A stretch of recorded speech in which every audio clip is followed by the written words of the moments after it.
अरे इंद्रेश, है अभय। अरे अम्मा, वो घर पे नहीं है।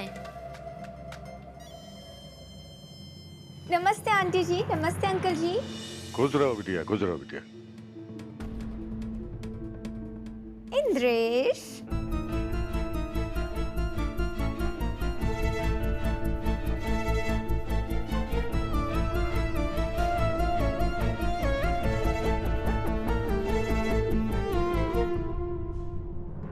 बाबूजी गजब हो गया। नलकू विभाग और उनका परिवार रातों रात भदोही से गायब हो गया। पर आप वहां काहे गए थे? बाबूजी, वो हमने ही कल पापा से फोन करके कहा यहाँ से जाने के लिए। कहा है कि हमारी लड़ाई है, हमारी जिंदगी है और हमारा ही संघर्ष है। इसलिए हम नहीं चाहते कि वो बेफालतू में यूं ही परेशान हो। अरे अभय बाबू, अगर नलकू विभाग शहर से लापता हो गए तो ढूंढो उनका। अगर मिल जाए तो हाथ गोड़ तोड़ के उन्हें बैठा दो, ताकि ना आगे जा सके ना पीछे लौट सके। बाबूजी, हम कह रहे हैं कि आपको जो करना है हमारे साथ कर लीजिए, लेकिन माँ पापा को परेशान मत कीजिए ना आप। शतरंज का खेल जब तुमने शुरू ही कर दिया है तो अपनी चाल हम अपने ही हिसाब से चलेंगे। लेकिन बाबूजी, हम बस बहुत हो गया।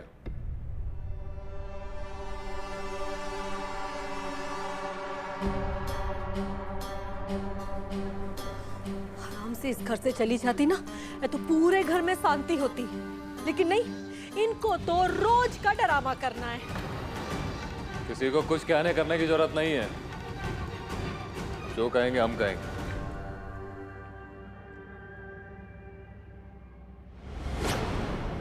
आओ।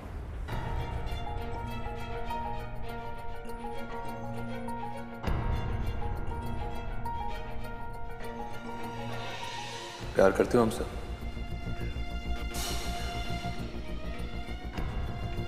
प्यार करती हो हमसे? कुछ देर पहले ही तो कहा था, तुम्हारे लिए जान भी दे सकते हैं हम इंद्रेश। बहुत खूब। किसी के लिए जान दे सकती हो, अब वो की जान बचाओ। ये कागज पर दस्तखत करो, सारा खेल खत्म करो, नहीं तो जहर खाकर अपनी जान दे देंगे। हैं?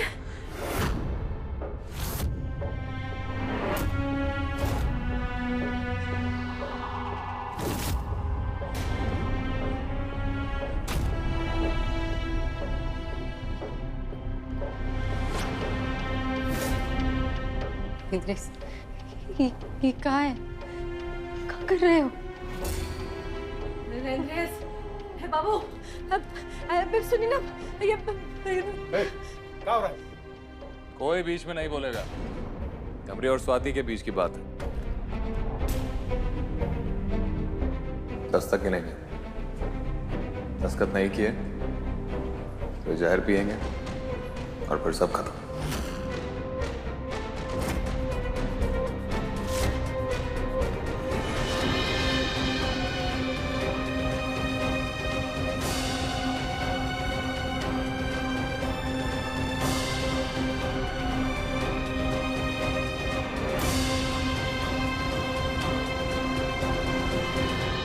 एक। इंद्रेश क्या कर रहा है? दो। अरे हाँ हाँ, लाग लग गया क्या रे? तीन। इंद्रेश, नौटंकी बंद कर। चार। इंद्रेश रुक जाओ, रुक जाओ। पांच। अरे छुटके भैया, क्या कर रहे हैं आप? छह। इंद्रेश, ऐसा क्यों कर रहे हो तुम? सात। अरे इंद्रेश, अपनी माँ की तो सोच। आठ।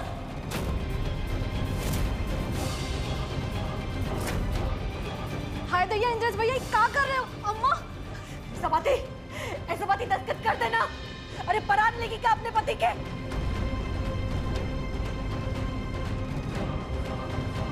नौ। इंद्रेश,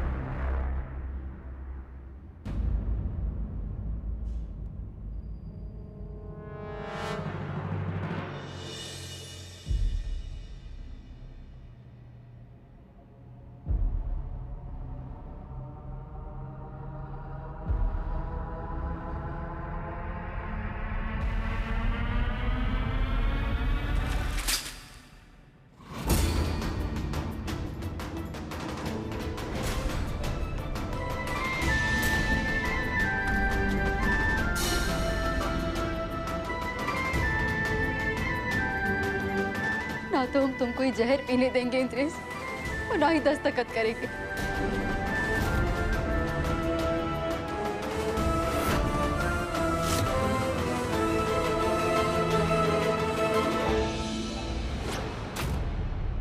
दस्तखत नहीं करोगे? रुको, अभी जहर पिलाकर तुम्हारी कहानी खत्म करते हैं।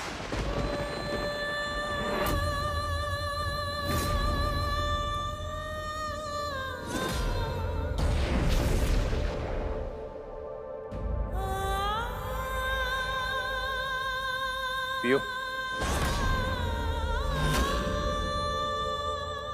इंद्रेश, पियो। इंद्रेश क्या कर रहे हो? कल तुम ही स्वाति की जान बचा रहे थे और आज इसकी जान लेने पे उतारे हो। हाँ, काहे कि पागल कर दिया इसने हमको। अब इसे पियो और हमको मुक्त करो। महादेव, ये कैसा संबंध है दोनों के मध्य? आपको इतना आश्चर्य क्यों हो रहा है देवी? जब मनुष्य अपने प्रेम को प्राप्त करने के लिए कठिन से कठिन तप कर सकता है, तो अपना संबंध तोड़ने के लिए भी समस्त सीमाओं को लांघ सकता है। किंतु ये विषपान? देवी स्मरण नहीं, जब हमने विषपान किया था तब आपने हमारा कंठ पकड़ लिया था ताकि विष हमारे शरीर में प्रवेश ना कर सके।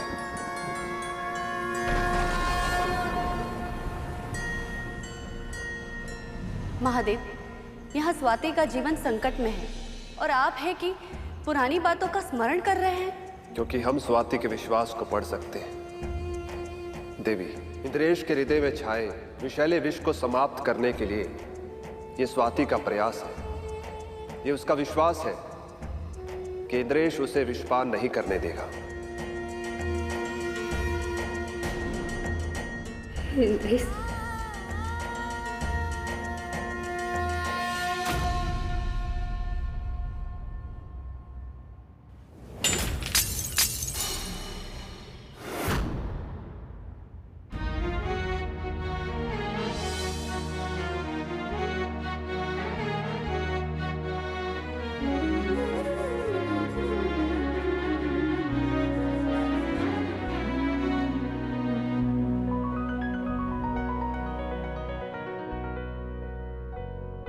इंद्रेश, ये क्या किया तुमने?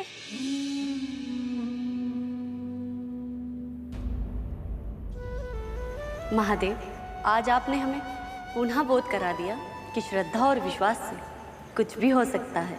सत्य कहा आपने, किंतु इंद्रेश के मस्तिष्क पर माया का गहरा प्रभाव है। इसलिए स्वाति का विश्वास जीतेगा या निधि का, ये तो समय बताएगा। इंद्रेश, हमरे प्रेम से बढ़कर तुम्हारा गुस्सा नहीं हो सकता। इंद्रेश, अरे कहाँ से लाई आती हुई सब प्यार, इश्क, मोहब्बत वाली शब्दावली? सुनो एक बात, अब हमारा बेटवा तुम्हारे झूठे झांसे में नहीं आएगा। ये झूठ नहीं है बाबूजी, सच है।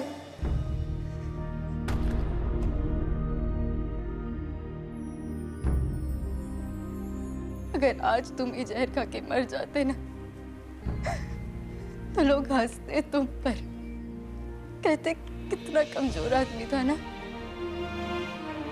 जो अपनी बीवी से छुटकारा पाने के लिए जहर खा के मर गया। बस,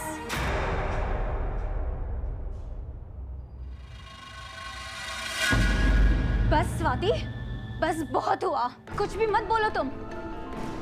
और इंद्रेश को कुछ नहीं होगा, समझे तुम? मैं जानती हूँ ये सब ड्रामा तुम इसीलिए कर रही हो ना, क्योंकि इंद्रेश मुझसे बहुत प्यार करता है। काका, प्यार?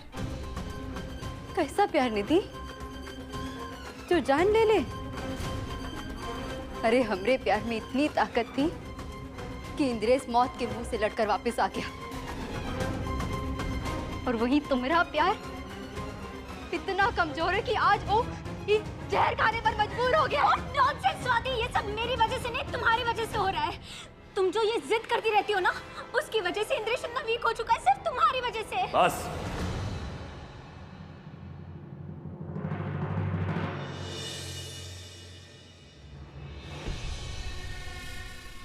क्या लगा तुमको ये सीसी टूट जाने से सब खत्म हो गया? क्या तुमको अभी भी उम्मीद है कि हम तुम्हें अपना लेंगे? जानते नहीं अपनाओगे, लेकिन फिर भी हमको पता है इंद्रेश कि हमको अपने प्रेम के लिए और अपने पति को पाने के लिए थोड़ा सा वक्त और मिल जाएगा।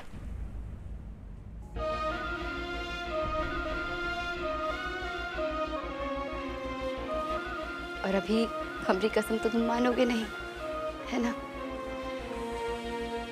इसलिए निधि की कसम देते हैं तुमको। खबरदार जो जहर को फिर से हाथ लगाया तो।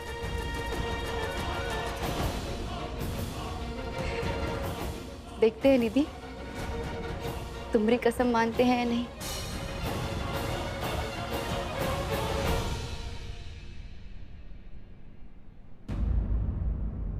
लियो अम्मा, ये महारानी तो जहर पी नहीं, पर इनके चक्कर में ना एक दिन हम सबको जहर पीना पड़ेगा। ए भौजी, शुभ शुभ बोलो, कौनो जहर वहर नहीं पी रहा है। देखना तो अब ये है कि जहरीली नागिन को इस घर से कैसे निकालेंगे।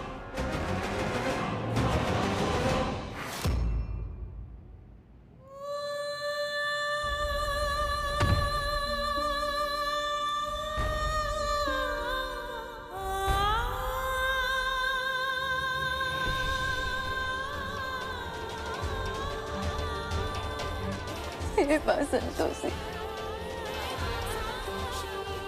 समझ नहीं आ रहा आखिर इंद्रेश को क्या हुआ है, क्या ही कर रहा है ये सब। कैसे समझाए उसको कि कितना प्यार करते हैं उससे। माँ, इंद्रेश अगर रोज हमारे साथ ऐसा ही व्यवहार करेगा, क्या करेंगे हम?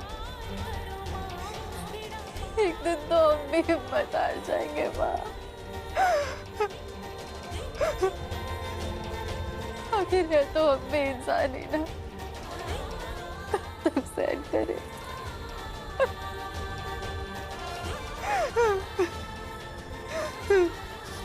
मदद करो माँ, मदद करो हमें।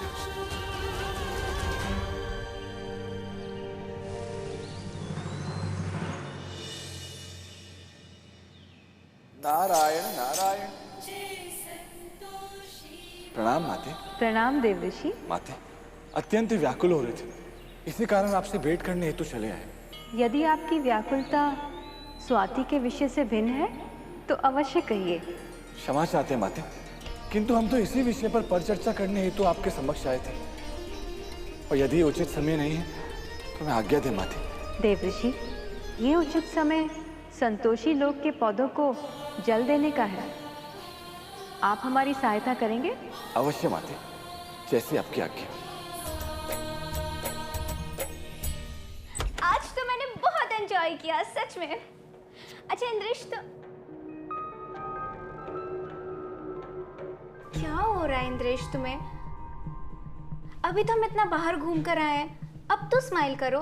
सर दर्द हो रहा है। ओह, तुम्हारा सर दर्द तो मैं ये चुटकी में गायब कर दूंगी। रुको, ऑयल लेकर आती हूँ, फिर तुम्हें मस्त वाली चंपी करके दूंगी।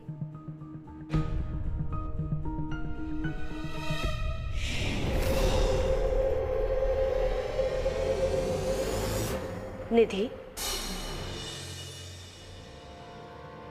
तुम यहाँ इंद्रेश के माथे की पीड़ा की औषधि बनो। तब तक हम तुम्हारे, हमारे और देवी संतोषी के पीड़ा को समाप्त करते हैं।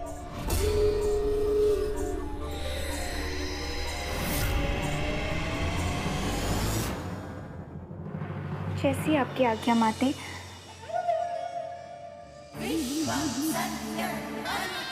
पुत्री, इस पात्र में वो तरल पदार्थ है जिसका संपर्क मस्तिष्क से होते ही व्यक्ति राक्षसी प्रवृत्ति का हो जाता है। एक बार तुमने इसे इंद्रेश को लगा दिया, उसके बाद वो स्वाति का जीवन लेने में भी संकोच नहीं करेगा।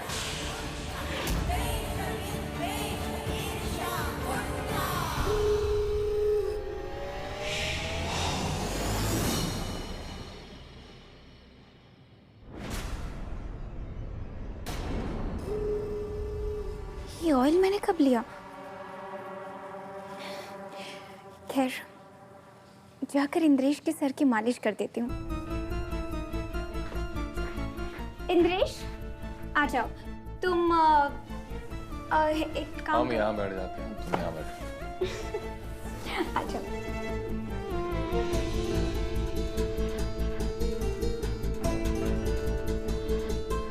अब देखना, तुम्हारा सारा दर्द दूर हो जाएगा।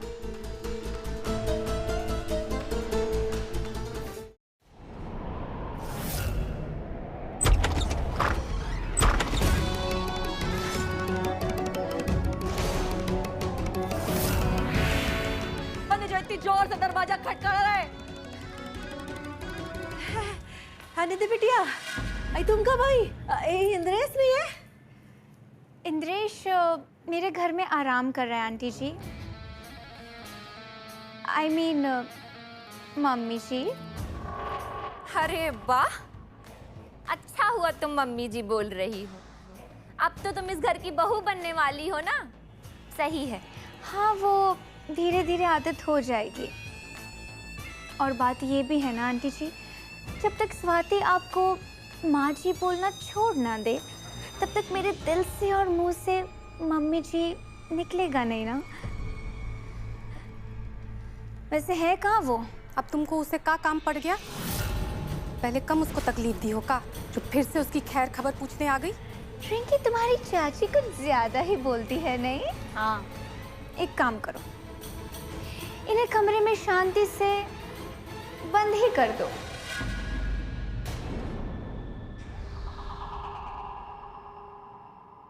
खड़ी क्या हो? आपको नहीं मम्मी जी? रिंकी, खड़ी क्यों हो? जाओ और इन्हें कमरे में बंद कर दो। चलो चलो चाची, अरे आराम कर दो। चल गई का पागलपन है। अरे यहाँ से ही होता है। चलिए मम्मी जी, अब आपकी दूसरी परेशानी को भी समाप्त करते हैं। I mean, सॉल्व करते हैं।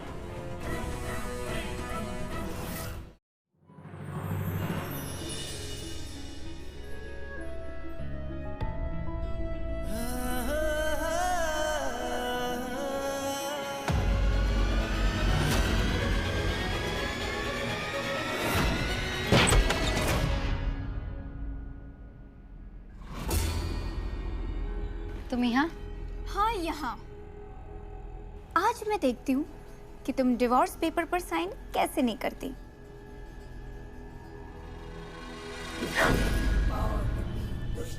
बोलो, करोगी या नहीं? मर जाएंगे पर साइन नहीं करेंगे हम।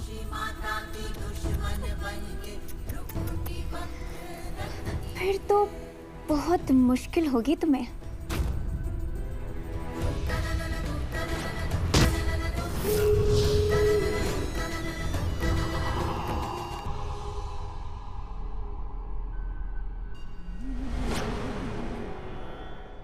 निधि, ये क्या बदतमीजी है? ये हमरा और इंद्रेश का कमरा है, निकलो यहाँ से। अच्छा,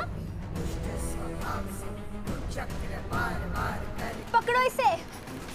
उठो, चलो चलो भाभी, उठो उठो उठो यहाँ से, चलो। अब तुम्हें हमसे कौन बचाएगा स्वाति? नहीं नहीं माते, ये तो अत्यंत अनुचित कार्य है। देवी पौलमी एक असुर कन्या है, माया भी शक्तियां उनके पास। पुत्री स्वाति एक साधारण मनुष्य है, किंतु उसके पश्चात भी देवी पौलमी पुत्री स्वाति से लड़ रही, उन्हें कष्ट दे रही है। पुत्री स्वाति को आपके सहायता की आवश्यकता है माते, कुछ कीजिए। देवऋषि, समस्त पौधों में जल देने का कार्य अभी पूर्ण नहीं हुआ है। आप अपना कार्य पूर्ण कीजिए। कैसे आपकी आज्ञा माते।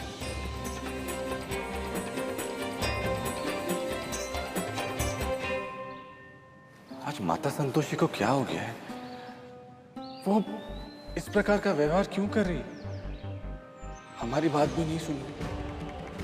पुत्री स्वाति को उनकी सहायता की आवश्यकता है, किंतु उसके पश्चात भी माता उनकी सहायता नहीं कर रही।